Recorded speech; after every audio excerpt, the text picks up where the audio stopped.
Good evening and welcome to the July 18th Open Space Conservancy Trust regular meeting. The time is now 5:05. I am Geraldine Poor, the Chair of the Open Space Conservancy Trust Board, and tonight's Open Space Conservancy Trust Board meeting is in person and using video conferencing technology provided by Zoom. The Zoom video of this meeting is being recorded and will broadcast live via Zoom and will be uploaded to the city's YouTube channel. Other public audience members may be listening to the meeting by telephone or online. Additionally, the city has opened up the community center to provide public space for viewing and participating in the meeting. Welcome to all and thank you for joining tonight. Trustees, will you please ensure your microphones are turned on for the roll call? And will the city staff call the roll call? Thank you, Chair. Trustee Jacobson.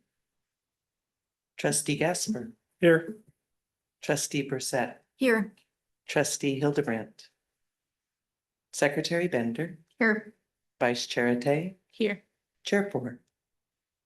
Thank you, Chair. Here. Thank you. We have two new members from the prior meetings, one of whom is Councilmember Jake Jacobson, who's will join us soon, I'm sure. And Brian Gasper, welcome. Hi. Trustee Gasper. Wonder if you'd be comfortable sharing about yourself. We're so happy to have you on the board. Thank you. I've been in Mercer Island just about 2 years now. I came up with my family from San Francisco Bay Area, a place called Los Gatos, which is a very similar community to this. I did a lot of volunteer work for the city. I was an associate professor as well, giving back to education as well. I work full-time, clearly I have a family. My daughter is 10, she goes to West Mercer. My wife is a lawyer, she works for Amazon, and I'm a tech guy that works for, just left Shopify and now is doing an AI company. Mhm. And excited to be here and see where I can help. Great. Welcome aboard. I'm going to launch into the agenda. Trustees, before we start the business of tonight's meeting, I want to suggest a few rules to help the meeting run smoothly. If a board member has a question, please raise your hand. And I will do my best to recognize trustees in the order in which hands are raised. Everyone will be asked to limit himself or herself to one question and one clarifying question if necessary, so that each trustee has a chance to ask a question before a board member is given another chance to ask a question. It's important that each trustee has an opportunity to speak or ask a question before a second question is asked. Additionally, prior to speaking, please state your name for those listening online to the meeting. And I will ask, is there anyone who's signed up for appearances that wishes to address the trust? They are not Chair. physically present if they did. So the first item of regular business is to review and consider approving the minutes from several meetings. We have the January 18th regular meeting, the special joint meetings with Park and Rec Commission on March 21st, April 4th, and April 18th. So trustees may have a motion to approve the minutes. Thank you. Second. So moved. Thank you, Carol. And Second. Seconded by Marie Bender. So there's a motion by Carolyn Perseth and a second by Marie Bender. Trustees, please turn on your microphone and will the city staff conduct a roll call vote? Thank you, Chair. Vice Chair Atay. Approved. Trustee Hildebrandt. Chair Poor. Approved. Trustee Brissette. Approve. Secretary Bender. Approve. Trustee Jacobson. Trustee Gasper. Approved. Thank you, Chair. Great. Thanks, Raven.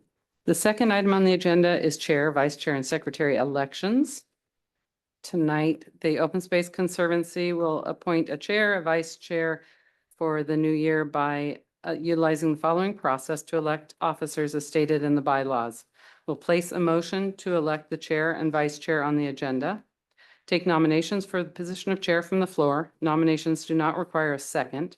If no further nominations, the chair declares the nominations closed. Voting takes place in the order nominations are made. If there's only one nomination, board members will vote on that nomination by a voice vote.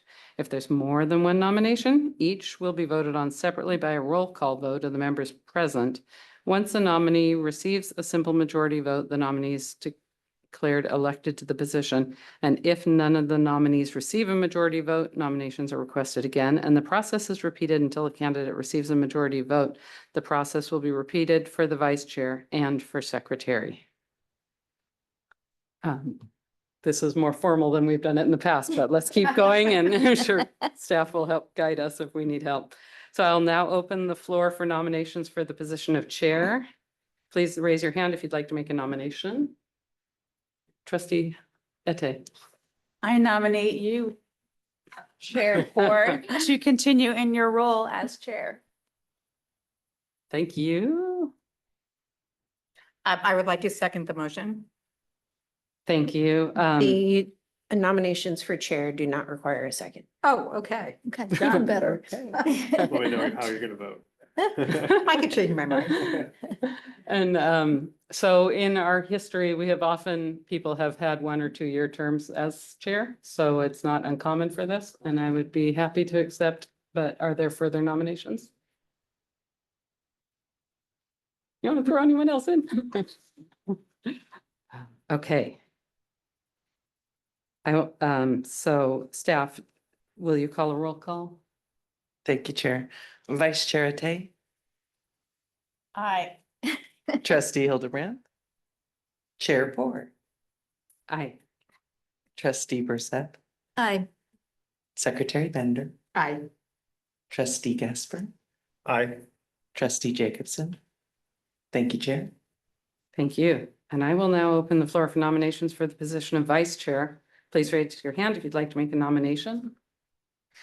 I would like to nominate Hillary Ate to Lovely. continue for a second year. Lovely. Staff, are there other nominations? Staff, please call a roll call for the nominees for vice chair. Thank you, Chair. Trustee Gasper, Aye. Secretary Bender, Aye. Trustee Jacobson, Trustee Brissette, Aye. Chair Poor, Aye. Vice Chair Ate, Aye. Trustee Hildebrand. Thank you, Chair. Thank you. And we will move on to the position of secretary. And please raise your hand if you'd like to make a nomination for secretary. Our current secretary is Trustee Bender, as we've heard. Is there a nomination?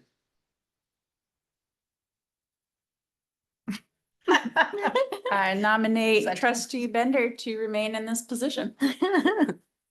Secretary is a sought after role. Is it? I would comment, I've done absolutely nothing in the last year. We will find you some thank you notes to write. Any other nominations? I will close the nominations and ask staff to call roll. Thank you, Chair. Trustee Hildebrand, Vice Chair Ate, Aye. Chair Poor, Aye. Trustee Brissette, Aye. Trustee Gasper, Aye. Trustee Jacobson, Secretary Bender. Aye. Thank you, Chair. All right. Congratulations to Vice Chair Ete and Secretary Bender, and we are well positioned to move forward for another year. And I hope you look forward to joining into this progression that we have of roles here in the future. The third item is the Open Space Conservancy Trust bylaws update, and we welcome City Clerk Andrea Larson. Give me just 1 second to share my screen. Good evening, Open Space Conservancy trustees. My name is Andrea Larson. I am your city clerk. And before you tonight, I have an updated bylaws update. I click a button shown on my screen. This bylaw update came about at the direction of the city manager. The city manager directed the city's clerk's office to conduct a review and amendment of all advisory board and commission bylaws. Intended in this update was to address changes in state law, reflect new updated practices that have developed over the last 4 years since the COVID-19 pandemic, and ensure consistency between all of our advisory boards and commissions. There were changes made to the Open Public Meeting Act that now require that every public meeting that is hosted has a physical meeting location, and that every meeting where a decision is made, the public is given an opportunity to speak before the decision is made. We've been meeting the public meeting location over the last few years while all of our boards and commissions have been virtual by having a room here at our community center that was open for the public to come watch the meeting and provide public comment if they so wished. Also included in this update are changes to bring it in consistent with the City Council rules of procedure. We added some procedural changes to your bylaws that weren't included in previous version. That includes training requirements of the Open Government Training Act and Code of Ethics training. We also included the process for meeting preparation, meeting and agenda preparation, and some Open Space Conservancy's trust protocols to help you run smooth meetings. Also included in the bylaws is some appendices. These appendices are consistent with the City Council rules of procedure. They include parliamentary rules and motions. As most of you attended the parliamentary procedure training that we held over the last year. It is the tool that the city uses to help our boards and commissions run efficient meetings.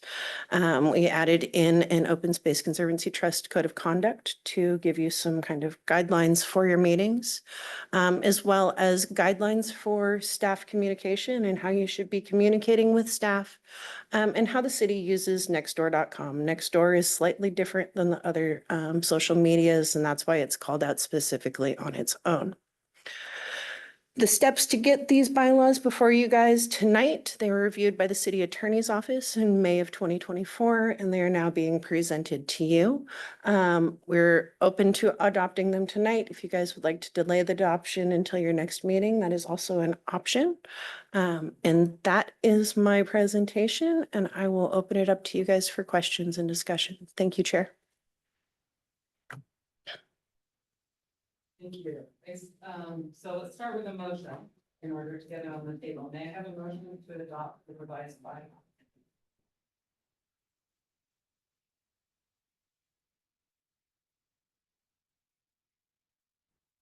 Jasper, and a second by trustee Mercer.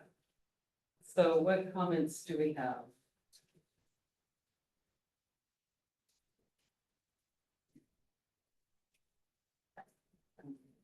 Trustee Bender. I have a number of just sort of how does this work questions, and then I have one that's really kind of more substantive. So why don't we start with substance first? I'm a little concerned with just 2 meetings a year. When I first joined the board, we were having 4 meetings a year, and now we're down to 2 meetings a year. And especially in the context of, turned on. Should I start over? You might start over for the recording in case people want to go watch I'm it. sorry. So I have one substantive comment, which has to do with the meetings, which are now only twice a year. Originally, when I joined the board, I think 6 years ago, it was 4 meetings a year.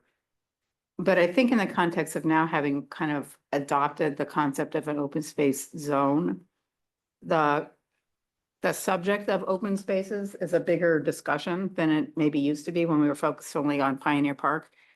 So I have two suggestions. One is, rather than have the meetings on January and July, I would suggest we move them to March and April if we're going to stick with the 2 meeting a year thing. And the reason for doing that is January is in the middle of winter, and a lot of the planning's already been done, and July is in the middle of summer when we're busy doing our thing. Whereas if we put it to March, it's kind of a good time of year for planning purposes.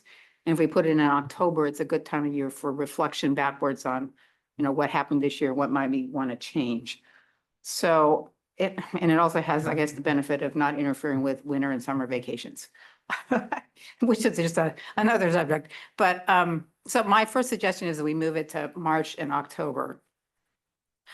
Bigger picture, given the current split of open spaces being partly under, like 50% of the open spaces are now part of Parks and Recreation, and Pioneer Park is the other 50%, and really sort of I guess everybody would view it as the premier park in terms of thinking about open space policy and where do we go in the future.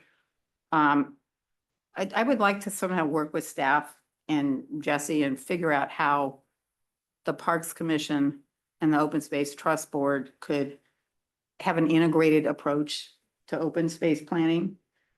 And whether that, I mean, ultimately that could mean adopting one board is responsible for everything, or it could be two people from our board sit with them and two people from their board sit with us. I don't know. I mean, I know there's the city attorney has to say something about this, but I would like to at least begin the conversation of how do we have a unified approach to open spaces? And my first suggestion is let's move the dates, but let's also figure out how to informally begin to have a conversation. I think, I know that's not all bylaws, but I just thought it all fit together. yep, that's exactly what I was gonna say, is the first part of your question is absolutely bylaws, second part of Yeah, your question is And I kind of recognize that. outside of the scope of bylaws. When Sam and I were talking about setting up the bylaws, and taking the previous draft that you guys had and integrating it into the new draft, we kept this meeting verbiage the same as what was in the previous Mhm. one. With the intent that open space was going to continue the process that you've been doing of at your October meeting, setting the meeting schedule for the next year. Of this is when we're going to meet over the next year, and that's where you've been setting those 4 meetings for the preceding year.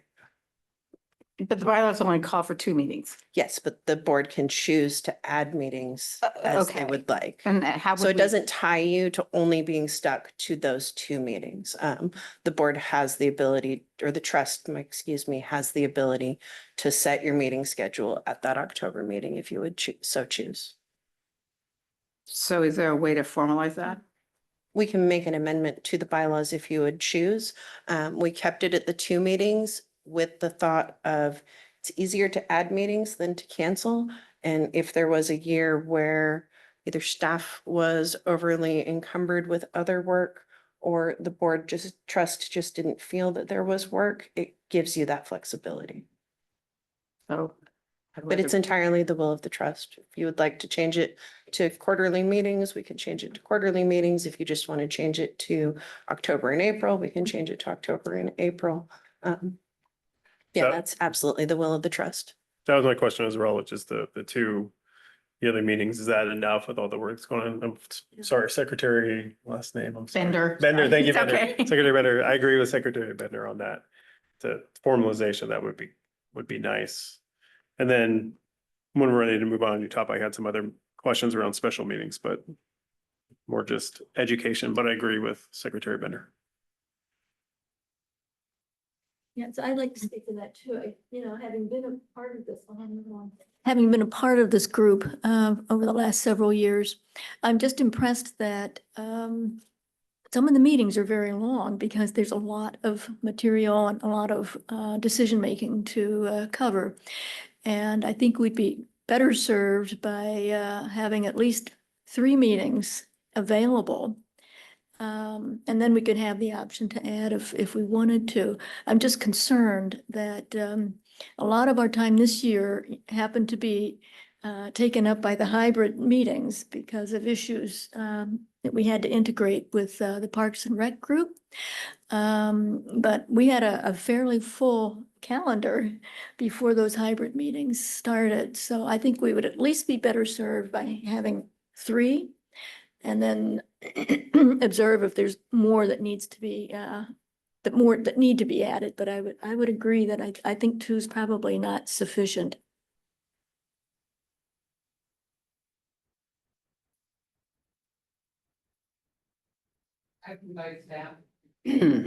I wonder if staff has any input on this or if we should. That would be up to Sam. Sam would know better. I've put what I would propose as a change on the screen. Oh, there, Okay. okay. Regular meetings, thanks for making that bigger. SCT regular meetings will be held quarterly on the 3rd Thursday of January, April, July, and October as needed. Any concerns with that? Any risks?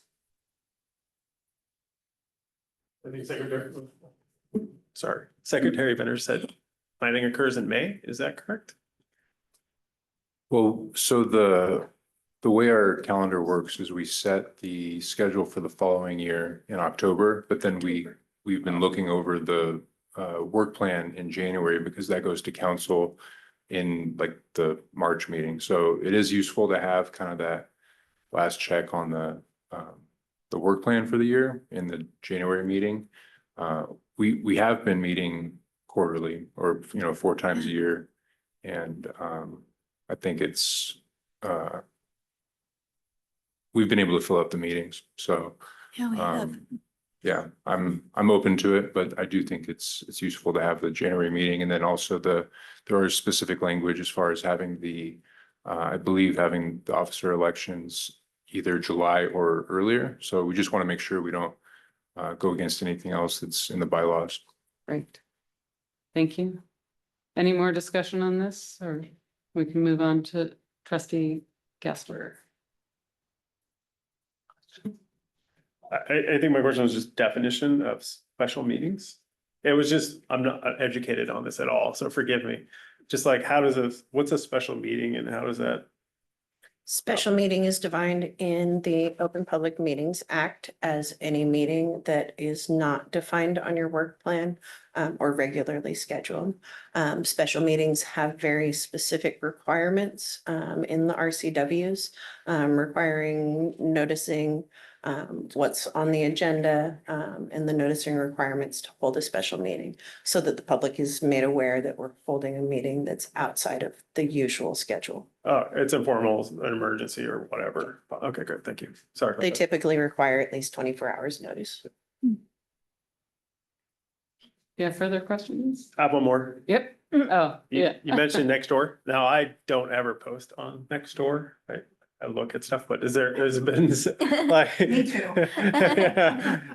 Like, there was a policy on that. Should we not, if I ever do decide, which I probably never will, post on Nextdoor? Is that something? I need to, So like, it clear, plays or- into, end of last week, I sent all of our advisory boards and commissions an email. I touched on it a bit there.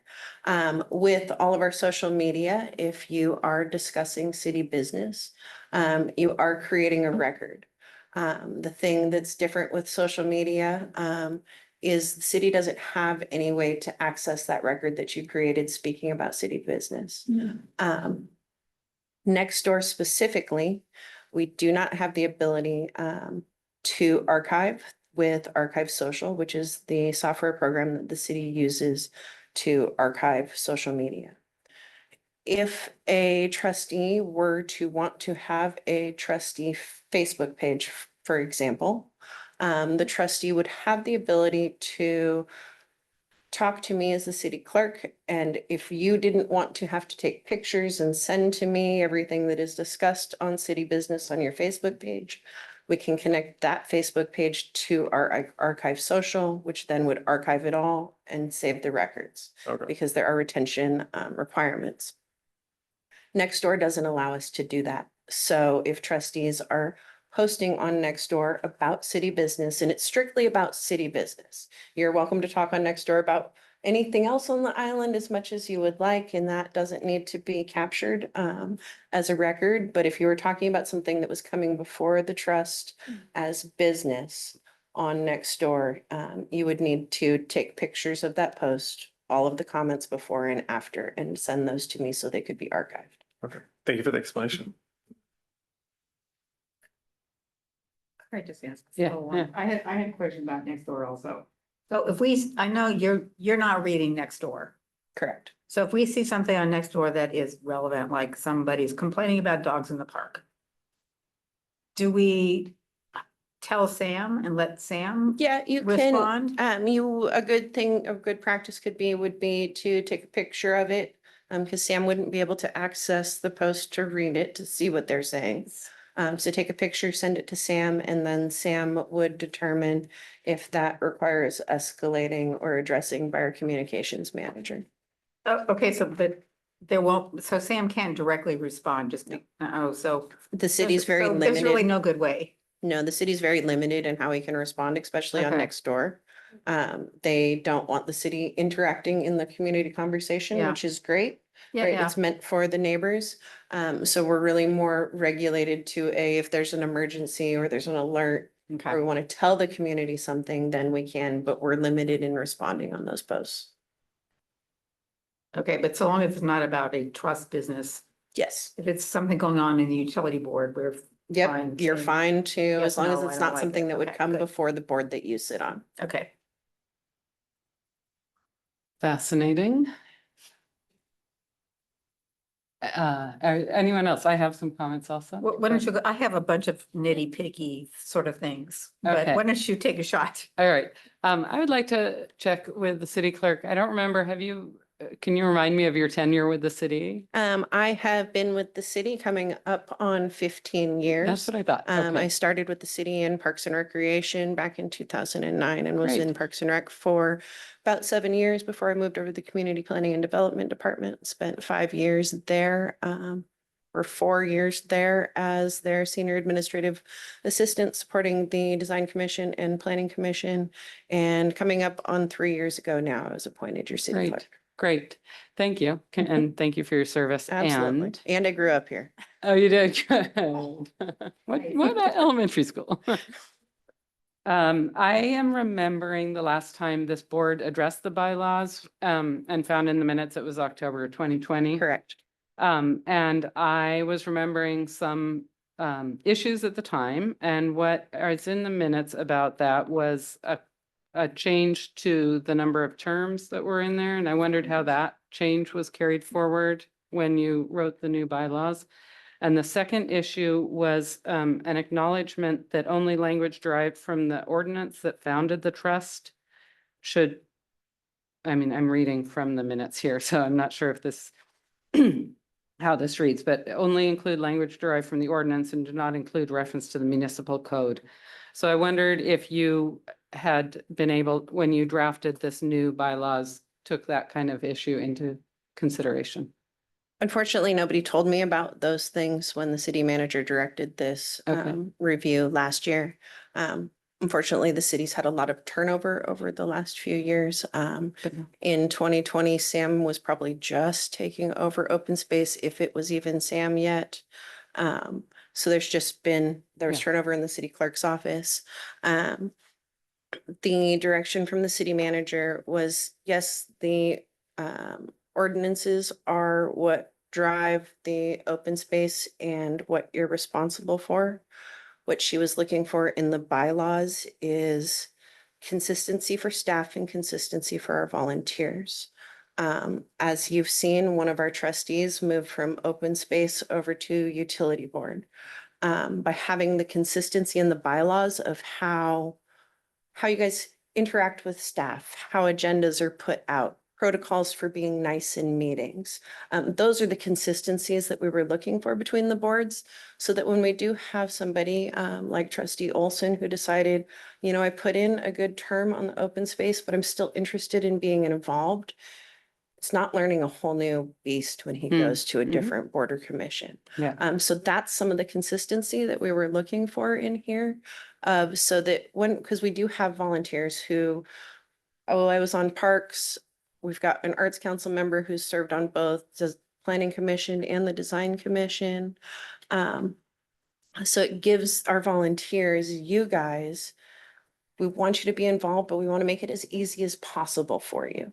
And if every board functions differently, you all have very different areas of expertise in what you're responsible for. And that's where a lot of the differences come in. And the differences for the trust, you have many more responsibilities than the other boards and commissions do. But some of the kind of administrative was where the city manager and the city clerk's office really felt it would benefit both staff and you guys. And the Yeah. biggest benefit for us was that it benefited our volunteers. You guys give up your personal time to come and sit in public meetings and give us feedback, which is exactly what we need, but we want to make it easy for you to do.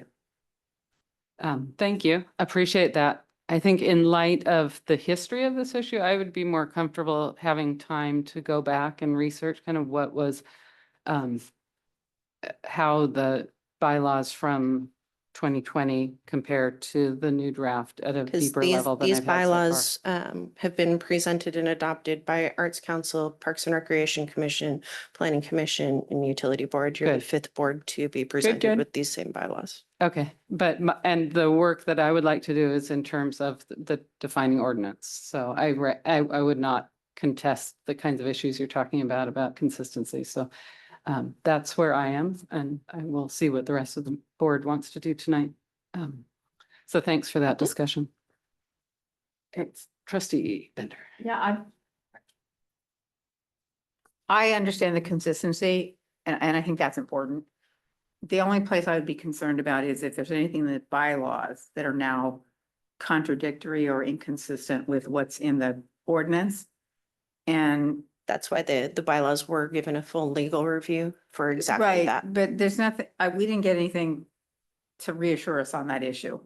I do notice that there are certain things that are like the number of members and what a quorum, all those things are kind of unique to us. Unlike all the other boards and commissions, we're governed by a trust agreement and they don't have that. Correct. So we have to worry about that. So I'm with you on the, let's just do a real thorough review because we didn't even get a red line. Which would It have been, unfortunately wasn't possible to give you a red line. There were so many changes and additions that it wasn't possible to do. a okay, red line. well then, None of summary the, changes, unfortunately, none of yeah. the boards and commissions got a red line, so it wasn't Okay, specific to no, you no, guys. no, I'm not trying to criticize. No, I understand that. I Yeah. was just explaining that it was Okay. asked for by the Yeah. other boards too. No, I get it. I get it. So that's sort of my response to Jerry's comment. Oh, and it's like I said at the beginning, you guys are absolutely absolutely okay to take more time to approve them. It's the will of the trust. I know Trustee Bender said she had other issues. Any other questions? Let me let Hillary and Carol, do any more comments? I just agree with you both. I was curious, there was no delta between the two, so it's like, let's change what's not, but understood. But yeah, I'd like to see the delta as well. Okay, so in the sort of, in the weeds, there's a distinction in the bylaws between the mayor and the vice mayor and this thing called the city council leadership, which is not defined. So I was curious as to what city council leadership means. City council leadership means mayor and deputy mayor. Deputy mayor. So why do we need the term city council leadership? Because it's shorter than saying mayor and deputy mayor. And it's the way that the mayor and deputy mayor Okay. are referred to by the Okay, city I- manager. I was confused when I read it. That's my only comment. There's a duplication and maybe we want to undo the duplication, but section 2.4 and 4.1 G2 are both about removals of a trustee, and I think we could probably dispense with 2.4 and just keep 4.1 G2. What was your first number? 2.4 is called removal. They cover the same topic with exactly the same language.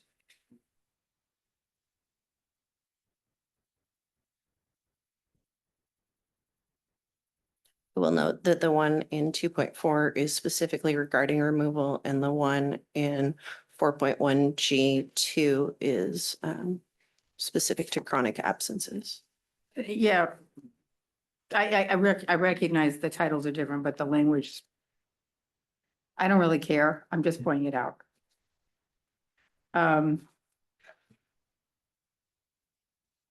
Uh, Let's see. Okay, 3.2. In consultation with, it says, the last paragraph says, in consultation with the vice chair, the chair appoints trustees to serve as liaisons to ad hoc committees. Are we talking about ad hoc committees of the trust board or Correct. other people's? No, of the trust. Okay. Then why the word liaison?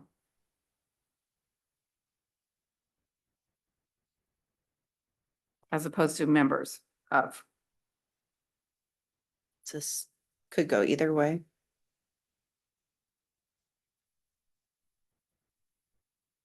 I guess personally, I think members of is more concise.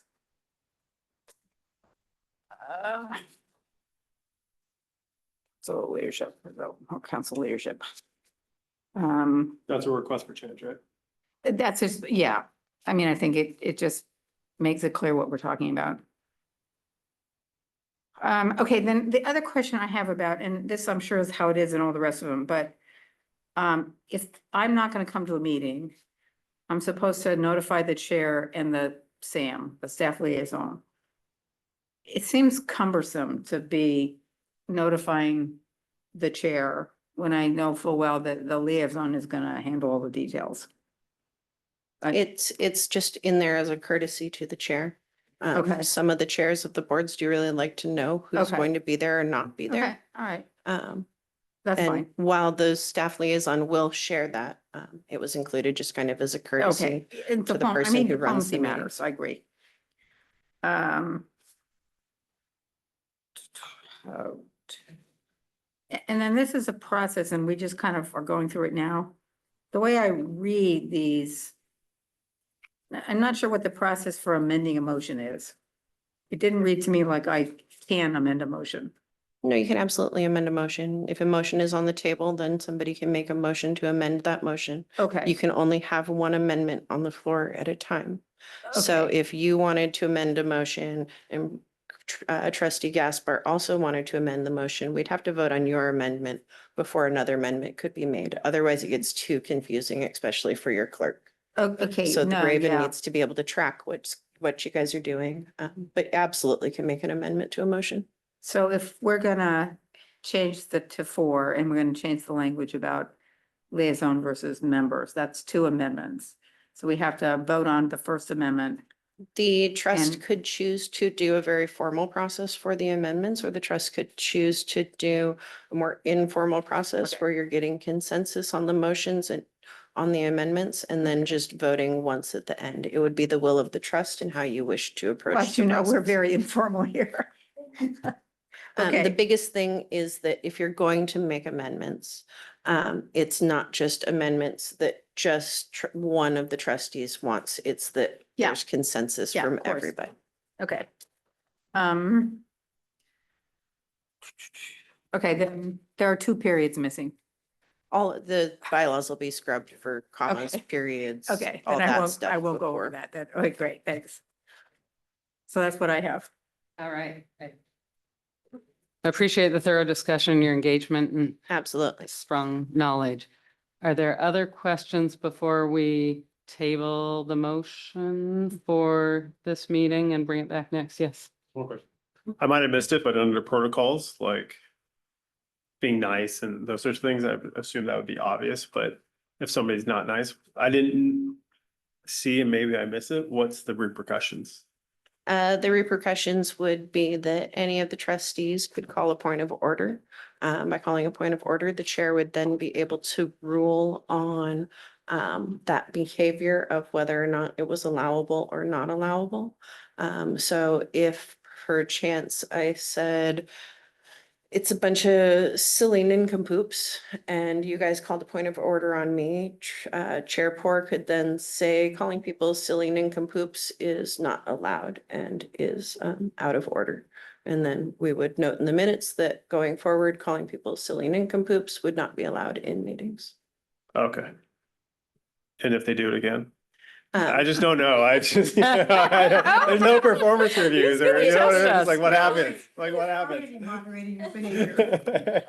May I Yes. casually mention that when we had our meeting with the Parks and Recs and we were developing a new zoning code, there were several references to being voted off the island. So be Voted off careful. the progression, got it. So it just, if we had a trustee who was continuing to have poor behavior, it would probably result in an offline conversation between the chair and the staff liaison. Okay. Just of, hey, everybody's here to get along. It's actually healthy to have discussions where we don't all agree. Sometimes that's where we get the most meat out of these discussions, is having all of the different opinions. But we have to be able to do it civilly. Thank you for the explanation.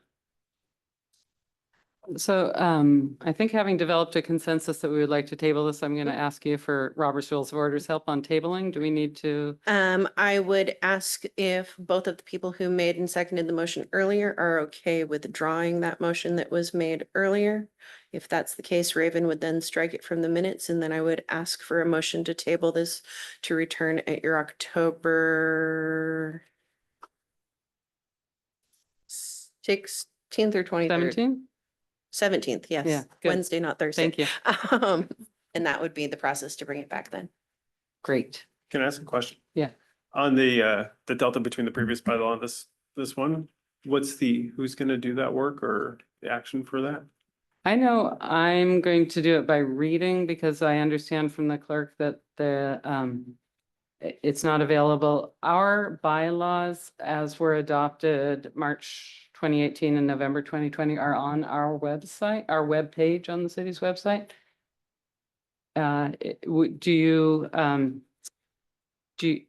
Does staff feel they would be able to do any kind of? No, that would be work that the trust would do. Okay. What the trustees can do is you can send any questions or comments that you have on the bylaws to both Sam and myself. What we will then do is we will compile all questions and comments, amendments as well, into a comment matrix so that you've got everybody's questions and answers in one spot where you'll get the staff answers and that. So if you send questions, comments, hey, why doesn't this line up to that? Staff will begin compiling those and getting you guys those answers. So trustee Gasper, in our experience, again, working on the code this March, we found that those were submitted usually a week before, and then staff was able to get it out often by Friday before, but that was when we had Tuesday meetings, so it's good for us to try and get any written questions we have to staff. I guess, should we aim for 10 days in advance? And I will note that, this, because of summer celebration, our packet getting out to you guys was delayed. We had every intention of getting it out last week, but with one of the biggest events we put on of the year coming up, we just ran out of steam. Great job on that. It was awesome. Yeah. Really It great. was a I great wanted to say event. too. It was It a really great was a to be great back event. together These again. guys worked their butts off for it. I just wanted to reiterate or just, I guess, reconfirm that it is still the case. And just for trustee Gasper to know that the reason that we have to send those comments and feedbacks to you individually is because we would have a quorum if we were to have an email with each other. And Correct. so that would technically qualify as a quorum, and therefore that would be official city business. And so while it might be more efficient to have like a shared document that we all comment on, it's not permitted. It's Got not part of the Open Public Meetings Act. So when you're sending your questions or comments, just send them to me and Sam. Sam and I will loop in the rest of the trust once they've been compiled. Got it. Because it's the best way to keep so that we aren't accidentally creating a serial meeting. And because if Yeah. I talk to Sam and then Sam talks to Raven and then Raven talks to Lizzie, maybe we've made a decision, but we made it behind closed doors. Thank you for the explanation. Vice, I gotta use this. Vice Chair. Wait, Ete. sorry. No worries. It's obscure. Yes. I'm just gonna also, for history sake. Trustee Gasper. Trustee Gasper, I'm sorry. It's important that we look at the two bylaws, but fundamentally, it's the trust agreement, which, by the way, is not on the website. It's on the Muni Docs library. It is on the website. It just Oh, It's not 'cause on when I your went to the R page, it just had the bylaws. it used to be on your It page. didn't have the trust, when I went to the Open Space Trust Board page, it had the it had bylaws and two other documents. but when The ordinances. Yeah, both ordinances are Yeah. at the bottom with the bylaws. But what about the trust agreement itself? Is it just the ordinance? It's just the ordinances. Oh, okay. The All right. ordinances I are the stand trust agreement. corrected. Thank you. I'll read that too. Because B 93 and 96-002 both are posted on the bottom Okay, of the right, page. right, right. Okay. Thank you. Fabulous. I think our next step is to have the people who made the motion ask if they are willing to withdraw. Yeah, I'd like to withdraw the motion. Thank you. Raven was our second. Yes. Yeah. Withdraw. Withdraw the motion. All right, may I have a motion to table then? Motion to table. Thank you. And a second. Second. Thank you. And a roll call vote? Yes. Okay, Raven, please. Thank you, Chair. Trustee Jacobson. Secretary Bender. Aye. Trustee Gasper. Aye. Vice Chair Tay. Aye. Trustee Hildebrand. Chair Bohr. Aye, Trustee Brissette. Aye. Thank you, Chair. thank you. Great. The fourth item of regular business is the 2024 Restoration and Trails Work Plan, and we welcome Natural Resources Program Manager Lizzie Stone.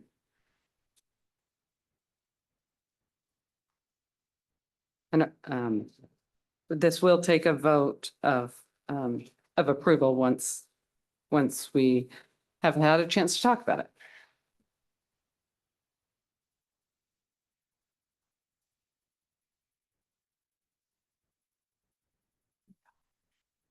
Thank you. As you said, my name is Lizzie Stone. I'm the Natural Resources Program Manager here with the City of Mercer Island. Let's see, sorry, I've got pop-ups in front of my face here. Here we go. I'm here to present our Restoration and Trails Work Plan for 2024. Each year, our staff report to the Trust Board about our plans for restoration and trails activities in Pioneer Park and Angstrom Open Space. This work that we do in the on trust property is guided by the Pioneer Park Forest Health Plan, by the 10-year update to the Open Space Vegetation Management Plan, as well as by the goals set out in the 2022 Parks Levy. And we report out to the board every year on what our plans are based on those guidelines. We accomplish all the work that we do on trust property with the help of contractors. We have a seasonal natural resources crew that we bring on each year. We also get a lot of support from our parks maintenance staff members and our natural resources team, as well as many, many volunteers, and y'all are some of them. So I will try to highlight who is doing a lot of this work, but we're all working together to get these parks in good shape. Because we do have at least one new board member here with us today, I did want to go into a quick overview of our approach for restoration on trust property and in all of the forested parks on the island. The goal of this work is to improve our forest health and resilience of our forested parks. And we largely, to put it very simply, what we do is we pull weeds and we plant trees. I'll go into a little more detail than that. We are focused on removing our non-native plants, our really aggressively growing non-native weeds. That's English ivy, our non-native blackberry, or holly, to name some of the most aggressive ones in Pioneer Park in particular. And the reason for that is that those plants tend to grow, or they take over the forest, and that limits biodiversity. It makes it so that our native plants can't regenerate. It makes it so that our native trees aren't able to regenerate and fill the canopy for the next generation. So our approach to removing these aggressive non-native plants is we refer to it as comprehensive weed removal. That is doing ivy rings or removing the ivy from the base of all of our trees. That is doing invasive tree removal and treatment, as well as ground ivy and all herbaceous weed removal. So that includes blackberry as well as all of the other non-native plants. This, we think of it, or we approach it with a 3-year cycle. So I will refer in this presentation to comprehensive removal years 1, 2, and 3. So we hit the same land 3 times in a row, or 3 years in a row. And then we let that land rest for a few years. We come back through every 4 to 5 years, depending on the need, to do maintenance on those sites to make sure that those weedy populations of plants aren't reestablishing themselves. And then in addition to pulling all of those weeds, we plant trees and shrubs in our understory and our canopy gaps. So that helps us to replace that aging canopy that wasn't able to regenerate on its own, as well as in establishing those native shrub populations with the hope that they can outcompete the next wave of weeds that come in, and be an established stand of healthy forest for us to work from. So as a quick summary of our work in 2023, we enrolled 10.4 acres of Pioneer Park and Engstrom in our year 1 comprehensive removal. We did year 2 removal on 8.8 acres of Pioneer Park. We planted well over 500 native trees and shrubs with the help of contractors and a lot of volunteers. We had our natural resources crew out adding gravel to many of the trails in the parks that were getting muddy or didn't have good water management. We brushed back the shrubs that were growing into the trails, which is shown here in this photo, and cleared downed trees and branches that fell into the trails. We decommissioned a redundant trail in Pioneer Park Northeast that we had talked about in this conversation a year ago with the trust.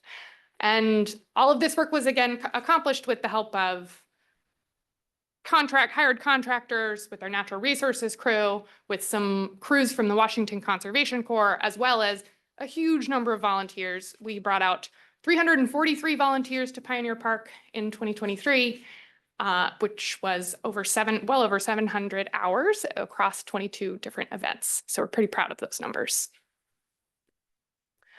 In 2024, we are going even bigger. We are planning to enroll 11.8 acres in year 1 comprehensive removal.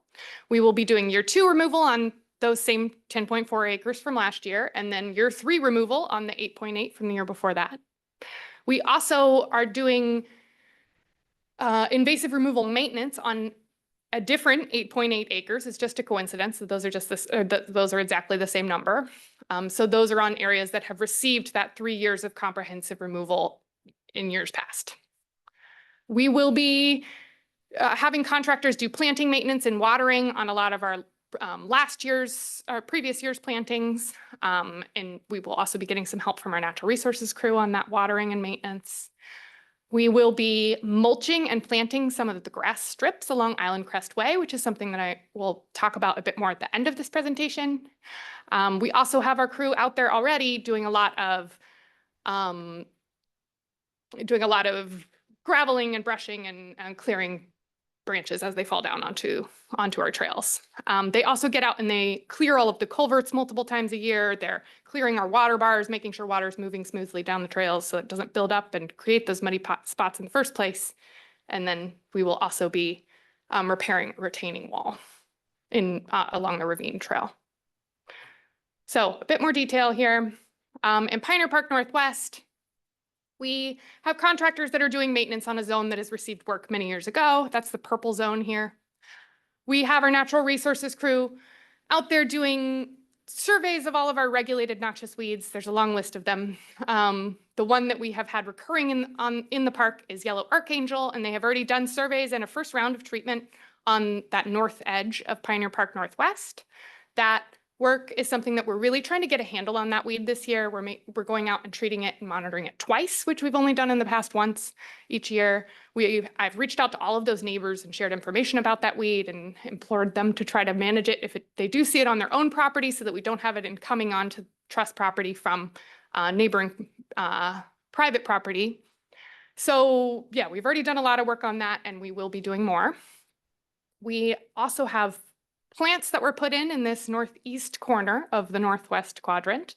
Those have already been installed earlier this spring, and we'll be doing some maintenance and blackberry removal over on the 84th Avenue southeast edge of the park. Some of that with our natural resources crew and some of that with our forest stewards.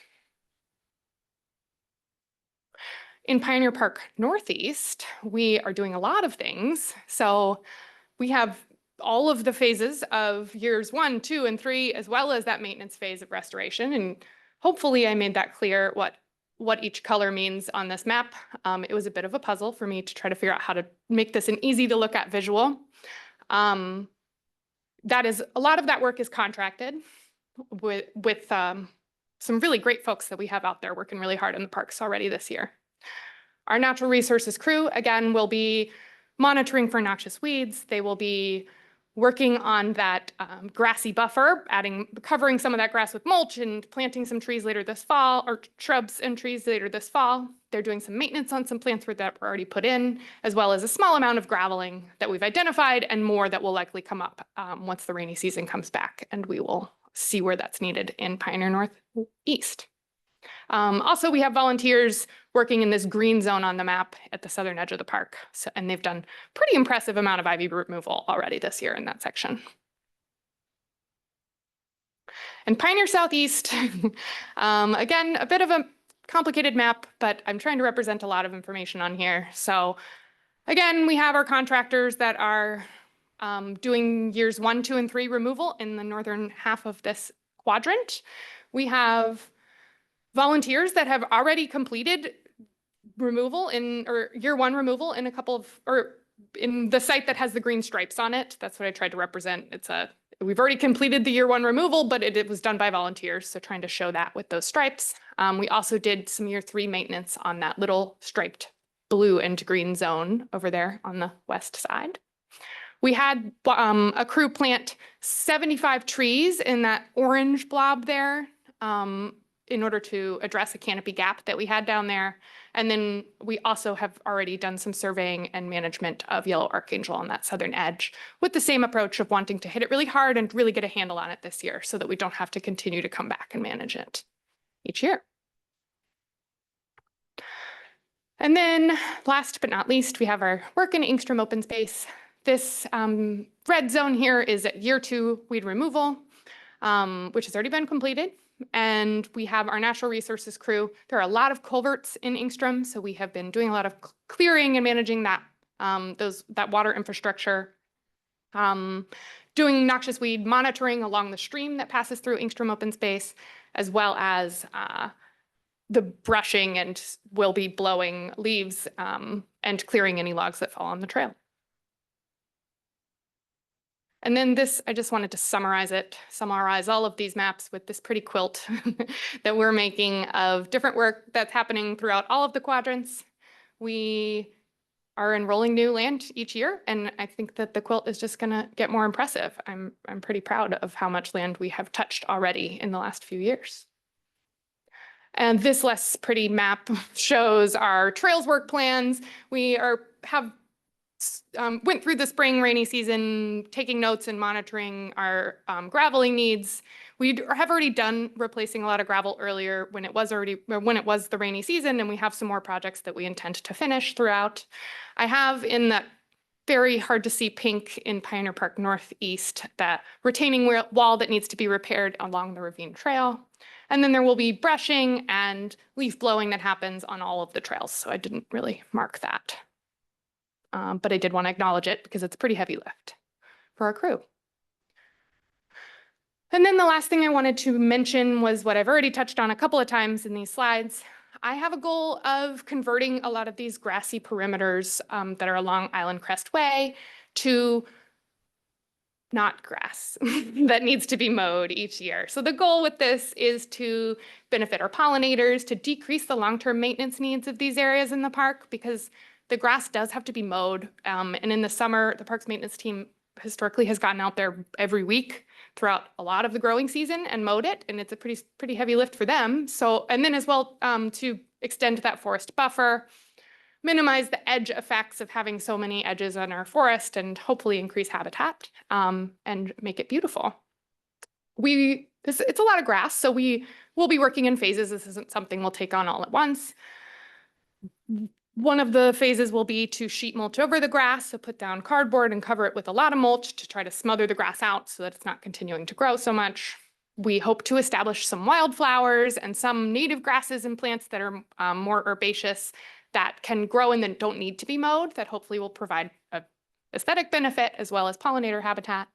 And then in some of there are like pockets of forest in that buffer zone. So extending those, adding some native shrubs to increase the amount of forest and the number of trees that we have along the edges of the park. And that's my whole presentation. I had tried really hard to run through it quickly, and so I hope that wasn't too fast. But yeah, that's what I've got. I open it up to your all's questions. Thank you so much. Sure.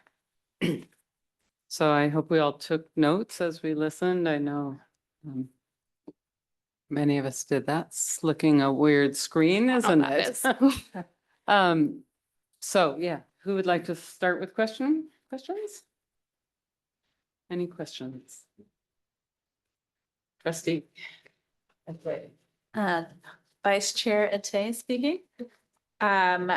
Regarding the grass strips, that is such a cool idea. I'm really excited about that. In terms of getting those plants established, are you all going to be growing out things in the nursery or doing plugs or direct? Just, I'm curious about the propagation and what that's going to look like. That's a really good question. A lot of the shrubs and trees we will likely try to do with our bare root plants that come in January. But also we do have some potted plants that we'll be able to put in that are already in the nursery this year. I would like to we haven't done a whole lot of a whole lot of obviously successful seeding in different areas of the park. And I think this is a good opportunity for us to directly seed into this area if we want to have our native grasses and flowers growing in, along those perimeters of the park. So a combination of all of those things is the goal. Fun. Great, thank you. Another thing I was curious about is I noticed, and this is a good thing, that you didn't bring up the yellow flag iris, which I think you said historically had been an issue in the southeast. Is Yes. that still present, or is there no evidence of it?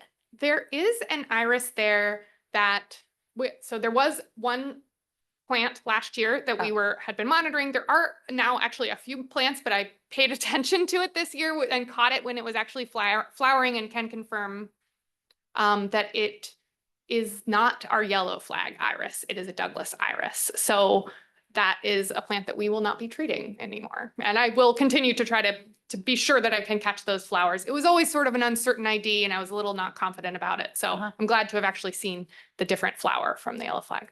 Great. Yeah. That's really great news.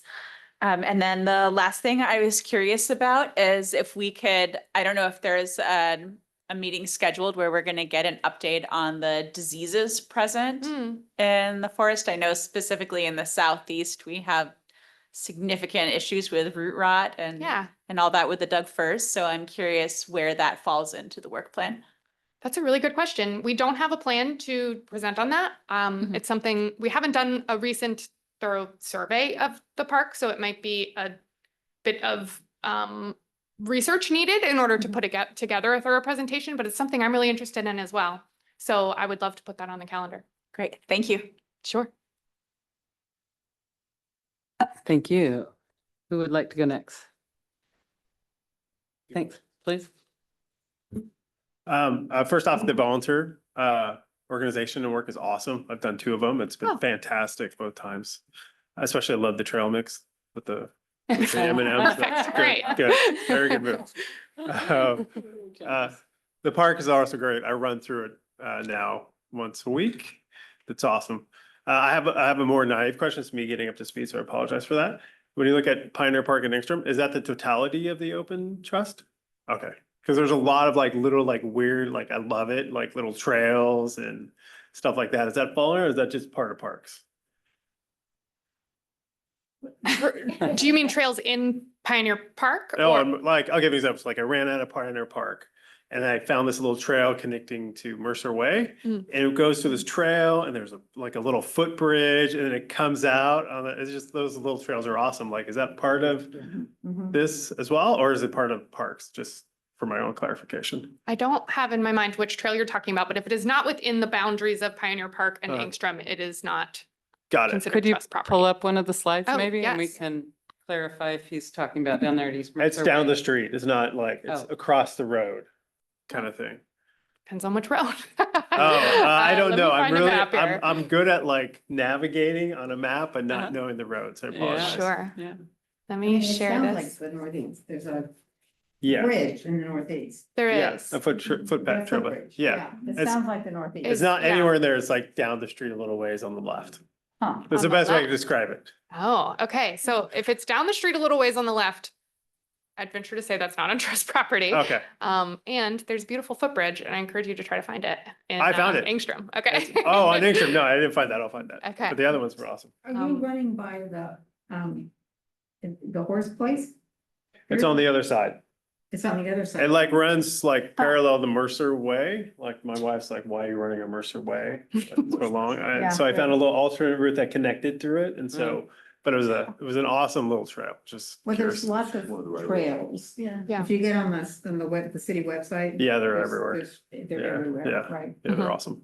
And my other question is you moved from, I guess, like work complete to hourly pay for your contractors? Yes. I was just curious, like, managing contractors, stuff like that, they always like to extend the hours a little bit. Sure. Like, how are Yes. you- Good question. I didn't touch on that in this presentation because I had expected to be out of time, and we're not at all. So this year we have piloted a new approach. So we actually are doing both this year. Previously, we had done a lump sum bid. So we have a project in a given area, and we ask contractors to bid the cost of work for that entire project. And this year, based on a lot of feedback that we've gotten from the really good contractors that we work with regularly, those projects can be really difficult to bid all at once. And they are complicated, they are huge areas, and you don't really know what you're going to find sometimes in the middle. It's really hard to bid on those all at once.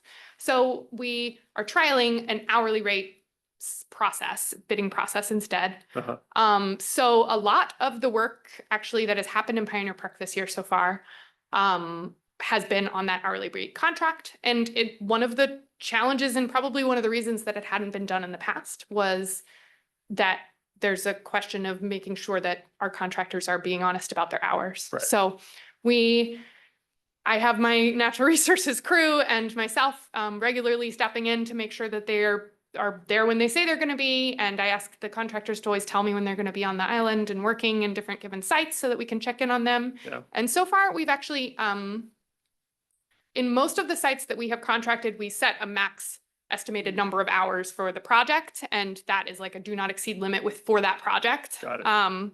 And we've actually had them be way under. So surprisingly, it's working really well. That's awesome. Yeah, That's awesome. I've been really happy with the amount that we've been able to accomplish with the hourly rate process so far this year. Awesome. And does the trust get the results of that? Just those kind of experimentation, I guess you could say. Well, this is sort of the results of it, I guess. Just the work accomplished and the amount that we're able to get done given our budget. Yeah. So at the end of the year, we'll know what actually got done. And of course, there's always the risk with an hourly rate contract that we'll think we are going to get an entire project done under our project do not exceed, and then it's not finished and we don't have the budget to finish it. And that is something that we have not encountered yet with this process, but it's possible. Yeah. So we'll have to report out when the time comes, Okay. once these contracts have completed at the end of the year. Awesome. Thank you so much. Sure, yeah. Well, I just have one question. I guess it's a question from out of left field. Have you been impacted in this work by the need to conserve water on the island this summer? So far, our watering of last year's plantings Yeah, has you've been got new exempt from the growth, water yeah. restrictions. So we have been able to maintain the plants that went in the ground. We have, like, for example, our nursery, we are now watering in the middle of the night instead of during the day and cut down the amount of time that we're watering by, we're making some small changes to try to conserve wherever we can. But our maintenance of already existing or things that we've already invested in is exempt from needing to conserve the water. Yeah, so have you delayed putting in new shrubs or new growth as a result of the conservation for this year? We haven't, because we Yeah. never plant in the summer. We only ever Yeah. plant once it starts raining. So Okay. we are always thinking about water conservation Yeah. when it comes to our planting season. So we won't start planting until there's been at least one and ideally more than one significant rainfall Right. in the fall. Okay, Good question. thanks. Trustee Bender. So, a couple questions. Looking at that map, we're emphasizing northeast and southeast. Hmm. And most of northwest is gray, with no attributions, and the the lower part of Southeast is the same. Sure. Is that because in prior years, we emphasized the Northwest? Or it's not in as bad a shape, or what's the reasoning for the lack of work in the Northwest? That's a good question. I guess it brings up a bit of a flaw in the way that I've presented this information. This implies that we've done no work elsewhere ever, and that's definitely not the case, as y'all know. We have been doing a lot of maintenance work, ivy rings, tree treatment, and other kinds of maintenance throughout the whole park over the years, but this is our kind of comprehensive removal map, right? There has been some parts of Pioneer Park Northwest that have gotten comprehensive removal back many years ago, including that purple area that's getting maintenance this year. But in trying to decide what the next areas are going to be, I have been weighing many different priorities. Some of them being we want to think about our like steep slopes and getting those in better shape earlier on. But also a big one for me is wanting to focus on contiguous areas. So we are expanding the contiguous area that has been restored rather than a patchwork of places that all have edges that have a bunch of weeds in them, if that makes sense. So the reason that the map looks like this is because we had to start somewhere, and then I'm trying to expand from there rather than necessarily do even amount of work in all three quadrants. So Northwest will not be neglected. We will be enrolling a lot more land probably next year in comprehensive removal over there. But so far it's just been a balancing act of weighing different priorities. And the one that's kind of winning with this map is contiguous restoration areas. Thank you. I mean, that makes sense. Sure. And then the other, you talked about filling in the canopy, which I think we all agree is a good thing to be doing. But I also have noticed in the Northwest in particular, that when we like lose a big maple tree and open up the canopy, we get more trilliums. So how are we thinking about that? Because trilliums are really special. You're right. That is another priorities balance question. We get a lot more trilliums, and in those canopy gaps, we get a lot more blackberries. So I am not against canopy gaps, and actually was just talking about and thinking today about a future conversation about managing 4 canopy gaps in certain locations. But one of our long-term strategies towards managing big thickets of blackberry is to shade them out rather than have to continuously manage them. So the approach previously has always been try to shade out those blackberries to ease future management needs. So, but that's not to say there isn't value in having gaps, and that's something that I would like to start thinking about, and I think would be a good future conversation for the board or the trust. Thank you. And plenty of trees fall down every year. That's so true. we'll get plenty of opportunities. That is true. All right, I will ask 2 questions. Are you? do you have I'm more? done. No, go Okay, ahead. good. I have a substantive question and then a specific question. Could you describe how the levy impacts us? How much extra work are we getting to have done because of the levy? And Quite a bit. good. I will say, so the levy goals that we had set out in order to accomplish this work by within the 16-year levy, we were aiming to at least enroll 6.5 acres each year. The last few years we've been able to do, or the last 2 years since the levy passed, we have been able to actually do more with that funding. We did 10.4 acres and now we're doing 11.8.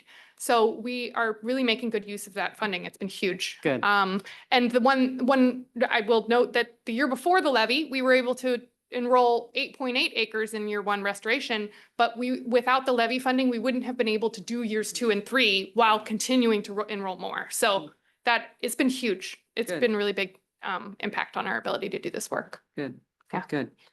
The specific question I have is about trail maintenance. I'm delighted to hear about the retaining wall in the ravine trail. Mhm. When one is coming up from the bridge towards the coming back up, can't point to it, but in that, between the blue and the purple Yeah. section, somewhere there's around a, here. you come around a corner and I have been, every time I go over that spot where there are a lot of tree roots. Hmm. I wonder if there is anything that can be done to lessen the opportunity to twist an ankle in the tree roots. Do you happen to know the spot I'm talking about? I don't have it in my mind. Okay. But I know, I don't have the tree roots in my mind, but I think I know the trail that you're talking about.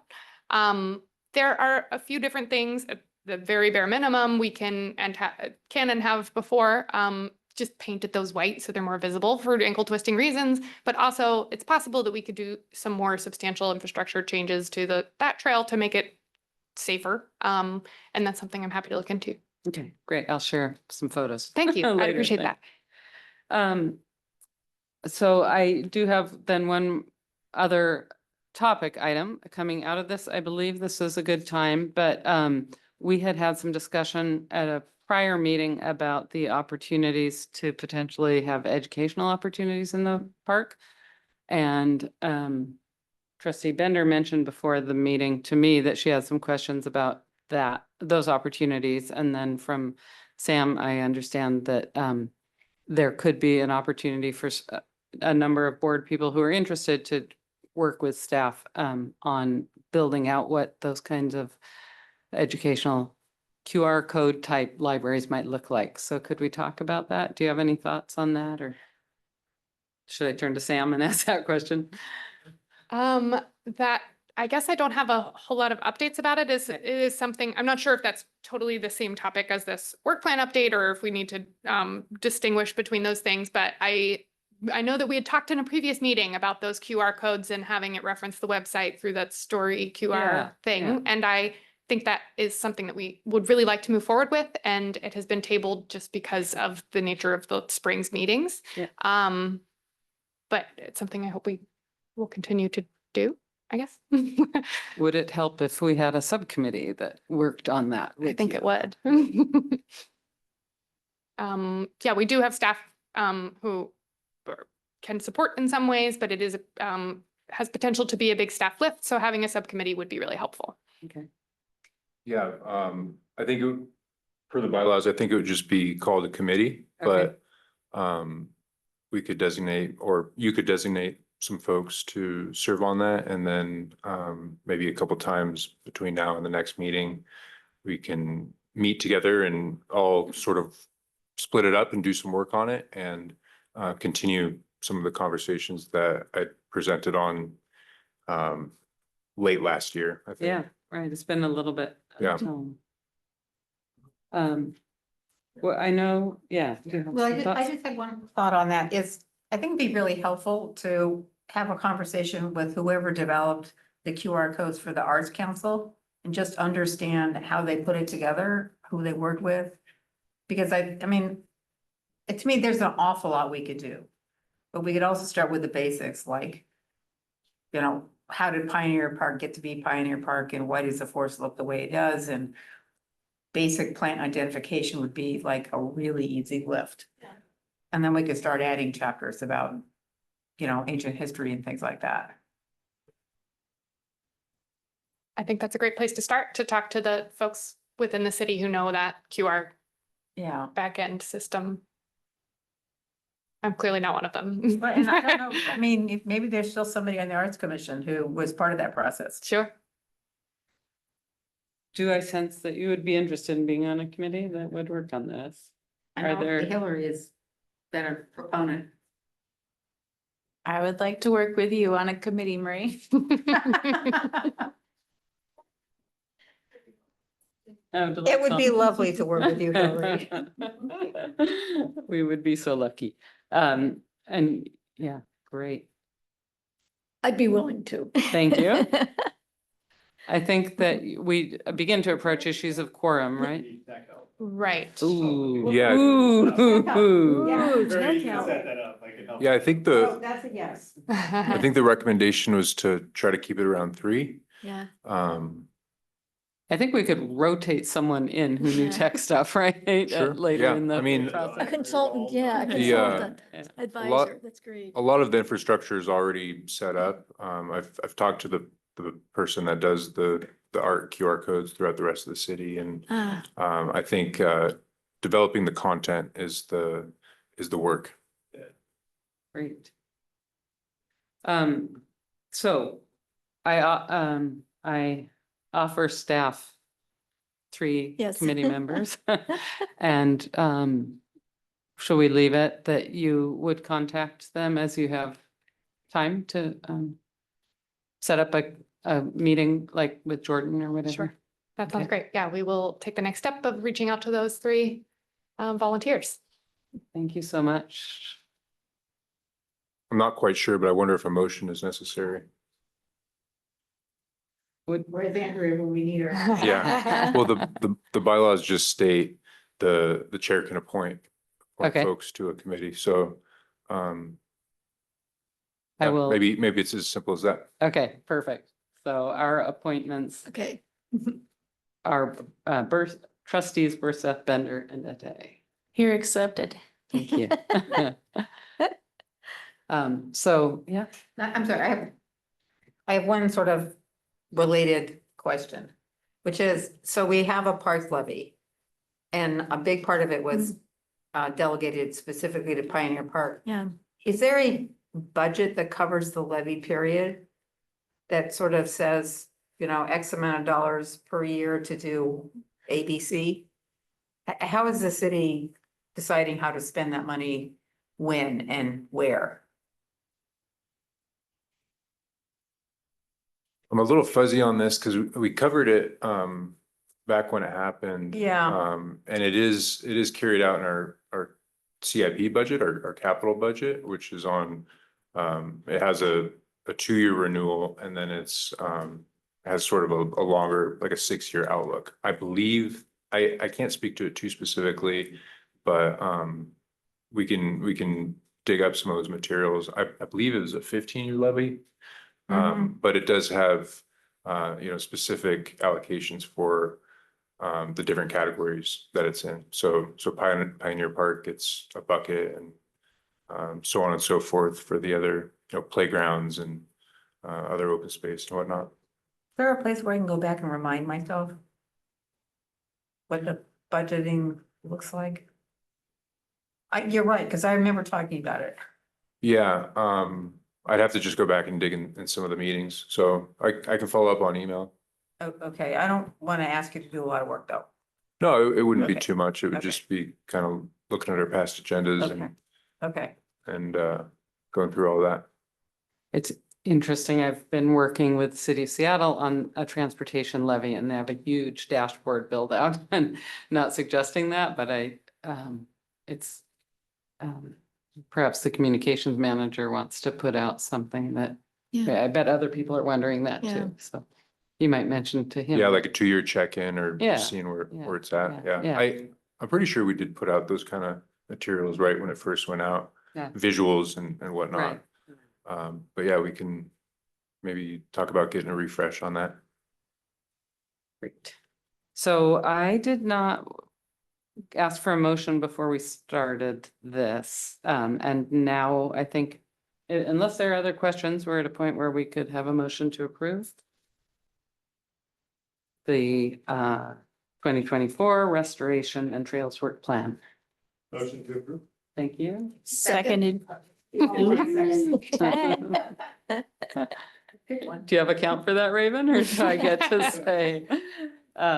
There was a motion by trustee Gasper and a second, I'm going here to Vice Chair Ete. Does anyone have any further comments for discussion before we vote?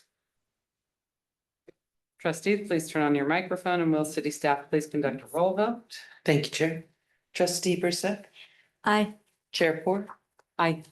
Trustee Hildebrand, Trustee Jacobson, Trustee Gasper, Aye. Vice Chair Ate, Aye. Secretary Bender.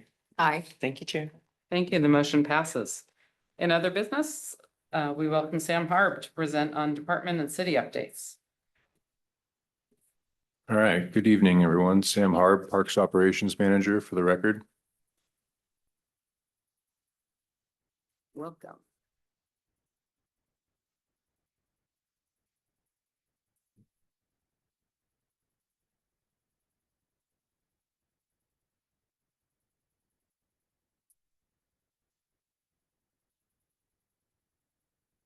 All right, that's better. Just got a few slides tonight to go over some Parks and Rec things that have been going on.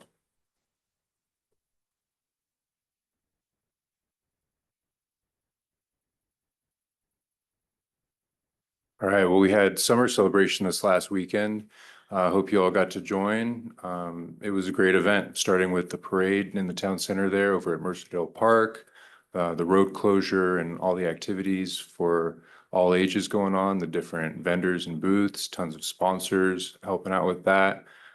We had a natural resources booth. That's kind of the top right. We had some different photo opportunities for folks to pose with forestry equipment and fire hydrants and all kinds of cool stuff that people don't usually get to play with. So we also did a tree giveaway. This was the first time we've done this as part of our climate action plan goals.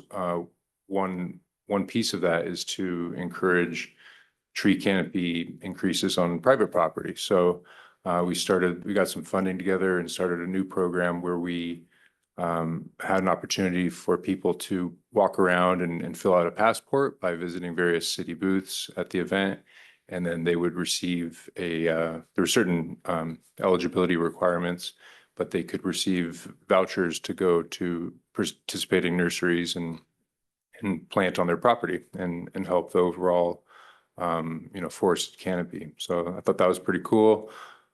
We still have some vouchers to give away, so we'll probably be releasing some more information just to kind of get folks interested in trying to give away as many as we can just to promote that program. So it was a big success, and I think a lot of people really enjoyed it. We also had the continuation of the summer celebration over into Luther Burbank Park with music and culminating with the fireworks in the evening. So long day. Thank you everybody for coming out and supporting. It's the way that we just say thank you to the city every year.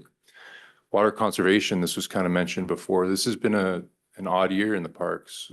Earlier this year in around April, our water supply comes from Seattle Public Utilities, and a leak was discovered in the 24-inch supply line that feeds our reservoir tanks. That had to be turned off, and the water was routed through a smaller pipe, which is still feeding, but it's feeding at a smaller rate. So early on, we knew this was coming, and it wasn't quite an issue yet because we weren't hitting the demand of summer and the watering season and everything. So in parks, we were proactive, and we started implementing conservation measures right away. So you'll see a lot of our grassy, lawn areas browning out, and we kind of have had to be specific with where we're utilizing water. We have a lot of construction projects with new landscapes and things. Bottom right photo right there is the Luther Burbank South Shoreline project with a temporary water irrigation system. So we have a lot of plant material that are tens of thousands of dollars of plant material in the ground that we have to maintain. So we kind of focused on that, but we did that, and then playable sports surfaces where safety is important for the turf to maintain its health. But in a lot of areas, we really cut back quite a bit. So we've had to kind of take that day by day, week by week, just to see what the public's doing, what the water system's doing, and then kind of seeing how the landscapes are adapting as well. We've had some swim beach improvements. The bottom right photo there is some of the milfoil we've had removed over at Luther Burbank. So Luther Burbank and Groveland Beach Parks are popular swim areas, and part of the maintenance is we'll typically get divers to come in and cut the milfoil just to kind of clean it up and have it a little safer for folks to swim around. Also have installed some new signage and different safety repairs and things like that. Some more parks and natural resources updates. The top right photo there is some of you might have noticed tree taken out of a bench in the northeast quadrant of Pioneer Park. So that got cleaned up, and that was a donated bench. And I think we're sort of trying to do some research on that and figure out if it's still kind of within the donation warranty window. So with those, we have like a 15-year maintenance period where we would maintain that asset. And obviously we'll still at some point replace this, but whether it's under that original donator's timeline, we're trying to determine that. But some bad luck on there. Thankfully, nobody was hurt. And then some invasive tree removal along the Luther South Shoreline Trail in the bottom left there. That's a newer trail, but it's harder to access. So the crews were getting out there with getting creative with some smaller equipment. And then another photo down on the bottom right, just typical bucking up logs that regularly, tree falls across the trail, and pretty typical trail work there. Quick capital projects update. We've got the Luther Burbank Sport Court renovation, the pickleball courts. The contractor's doing some surface work. They have installed storm drainage there, and they're gonna have to do some work on prepping the surface for paving. Luther Burbank Boiler Building, that's a really interesting project. The seismic retrofits and just refresh of that building, a lot of concrete pouring in that chimney there, tying it into the building to make it safer. And then a lot of interior concrete, some roofing work, structural beams, and a second level in the big warehouse room down there. And then there's going to be bathroom upgrades as well as electrical upgrades. And then we've got, yep. Oh, yeah. Oh, sorry, I skipped over that. So that's the First Hill Playground. We have a couple playgrounds in the queue for replacement, Roanoke and First Hill. I don't have as much of an update on Roanoke, but First Hill Playground, we just had a comment period that wrapped up about a week ago, and that's just one of the site plans we're working with right now. So a lot of this information, this is sort of just me touching on some topics. Our Let's Talk page has the most updated stuff, but additionally to the open space work with the levy funding is a lot of playground replacements. So First Hill and Roanoke are in that queue. And then just some more events coming up this summer, mostly music in the park. That started the Thursday ahead of summer celebration, happening tonight. Thursdays through the summer. And then summer camps kicked off June 24th. Those are going on in Luther Burbank and Mercerdale and just Homestead rather, and all throughout the park system. Shakespeare in the Park at the Luther Burbank Amphitheater, and much more as well. So check out the recreation page if you have any more questions on that stuff.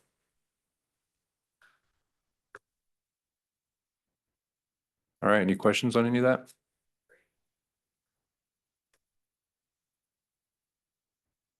Who has questions? Well, I don't have a question. I have a comment. I would want to mirror your comments. I think it would be wise. It's a kind of a public relations or a communication tool to the community to really highlight some of the progress that's gone on, sort of your dollars at work with respect to the levy, because there'll be another request down the road. And I think it's Sure. important to keep reinforcing, how important these are. I think once the levy passes, folks kind of forget, and they forget the controversy, and they just think this happens. So I think there ought to be some thought given to, how we can tile out some of these success stories. I think the playgrounds, perfect examples of that. But I think the improvements that have been going on over on the Ravine Trail are really important. Great, thank you. Noted.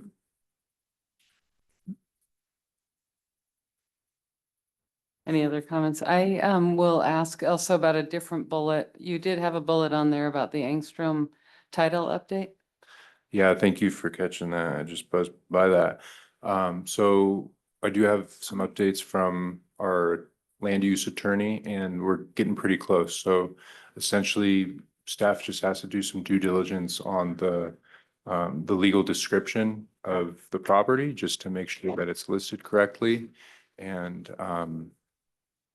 just accurate. And then after that, there's some paperwork that will just get some internal sign off and then hopefully register it with the, I believe, the county, and we should be pretty close, knock on wood. Yeah, great. For your information, this was brought up by trustee Hildebrand, who's not here tonight, but just ensuring that the county record shows the ownership of the Angstrom portion, which it didn't have somehow, so. Something we thought they did a long time ago. Right. Transferring the parcel from the city to the trust. Thank you. That was great. And yeah, I was at summer celebration and loved it. Yeah. So delightful. Thanks for all the work of the staff.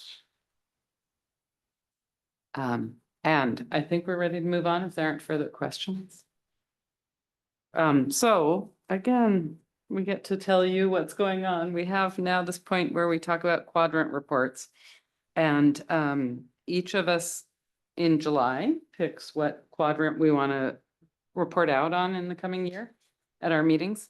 And it's an opportunity to switch if you have had one for a while and want to explore a new quadrant. And what we have on our list for now is that trustee Burseth and Hildebrandt are in the northwest quadrant.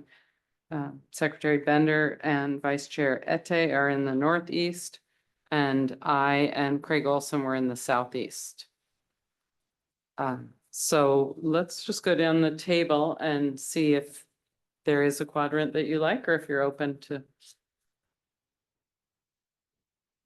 whatever's left, so to speak. I'm open to anything. I wonder if, because Chair Gaspar is relatively new to the community and is also a runner, if he might like first dibs on the Northeast because of the variety of terrain and all of the different paths to explore. It's hands down my favorite, but if you want to go ahead and get in on that, then you should. I will take your recommendation. Thank you. All right. We've got a Gasper, and do you want to wait? Do you want to pick a backup, or do you? I'll do Southeast. Okay. Fabulous. And I'm happy to hold mine until, see what's left. So, Only because I have dog. I, northwest or southeast are good for me. I've been doing northeast and I love it. But I'm You happy okay to, giving up? well, yeah, she's right, it's very special. It should be shared. all right, I have you down for northwest or southeast, and trustee Brissett. Yeah, so I've done all three over my course of time here. I agree. I think that Northeast is most interesting. And my grandson loves to accompany me on Yeah. those walks. Do you want to be the second then in the So northeast? I would like to do that. Okay, we've got Berseth and Gasper there, and we don't know where Tom Hildebrandt, trustee Hildebrandt would like to be, but you said either northeast or southeast, and they're both open, so. Northwest, well, then we usually go to the northwest, so I'll take the northwest. Excellent. I have a complete dog. It's important. Hmm. That's the part of our he thinks is his. And where did you Very- land? Did you land anywhere, or I think I landed on the Southeast. southeast? Perfect. Thank you. Yes, you did. And I have, and my notes reflect that. Okay, I'm going to join you on the southeast as long as, unless trustee Hildebrandt wants otherwise. So Raven, may I share what I wrote? In the northwest, we have trustee Bender and Hildebrandt, theoretically, subject to his acceptance. Northeast, we have Gasper and Versa, and Southeast, we have Ete and Poor. Now, we're at the point in the agenda where we bring forward topics that the trustees feel should be added for future discussion.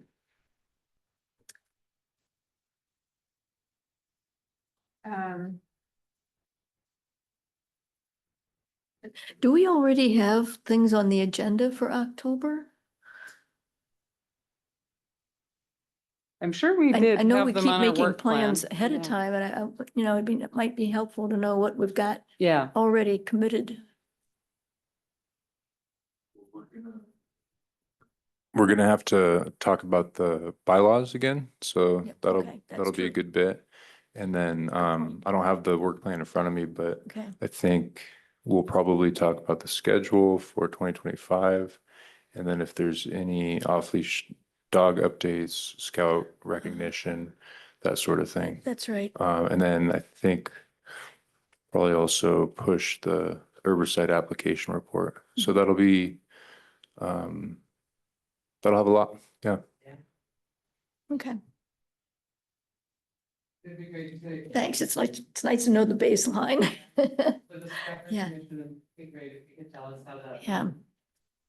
Letterboxing this summer. Gotcha. Any other new matter? Yes. Trustee Bender, I need to learn how to say that first. These are not agenda items, these are thoughts. Way back when I first joined, one of the things we did with Aileen was do a walk in the park and just have her comment on what we were Mhm. seeing and things like that. It seems to me like that would be a really good thing to do again. And I was thinking maybe like a week or two before the October meeting.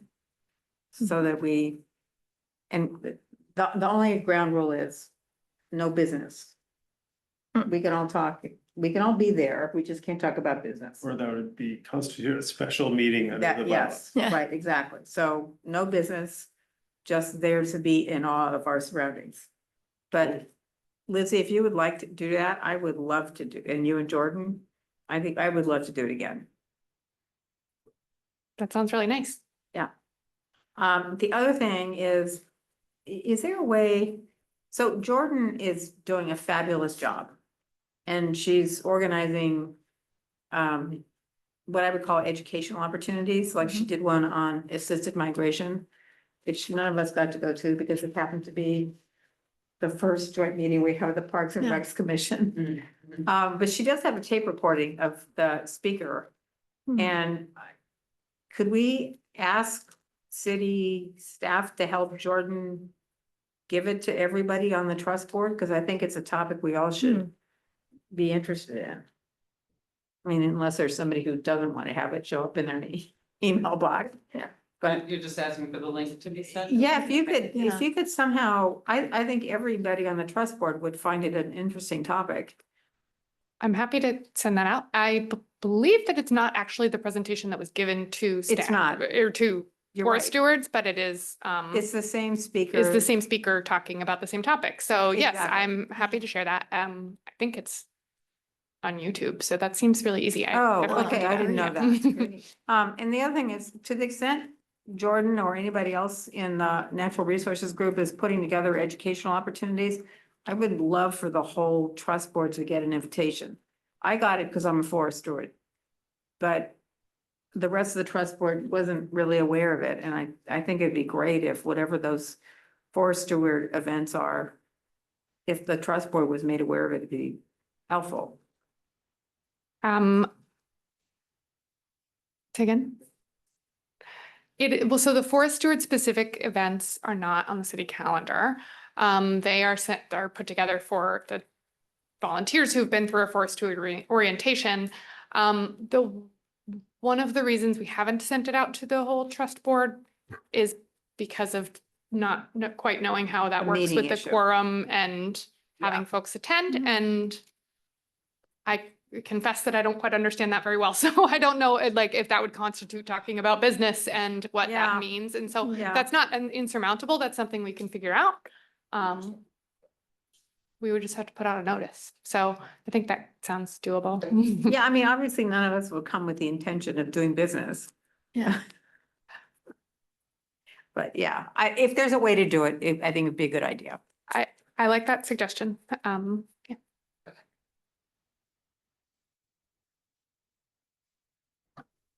You look like you have a long list, right?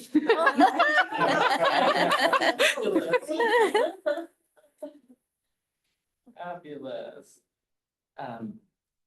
Any other topics for discussion? Yes.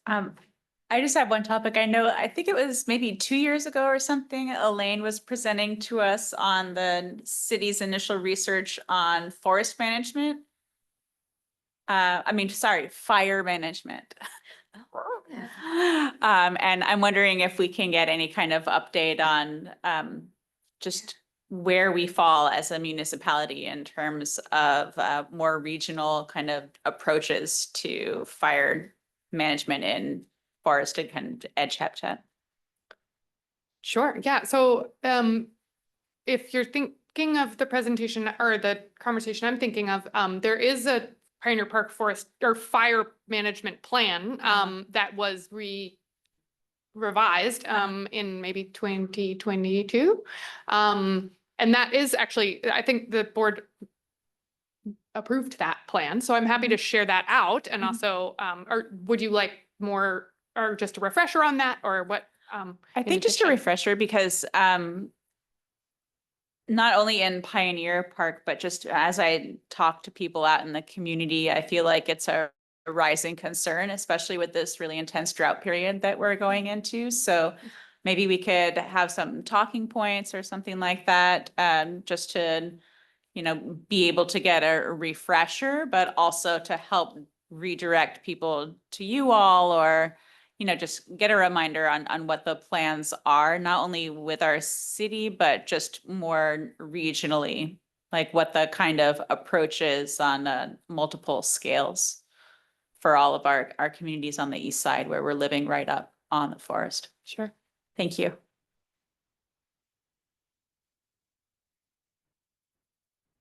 Any observations from our new member?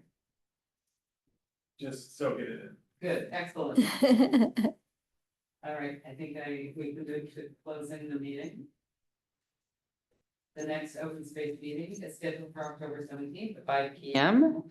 There being no further business coming before the Open Space Conservancy Trust, the time is now 8 minutes to 7 or 6:52.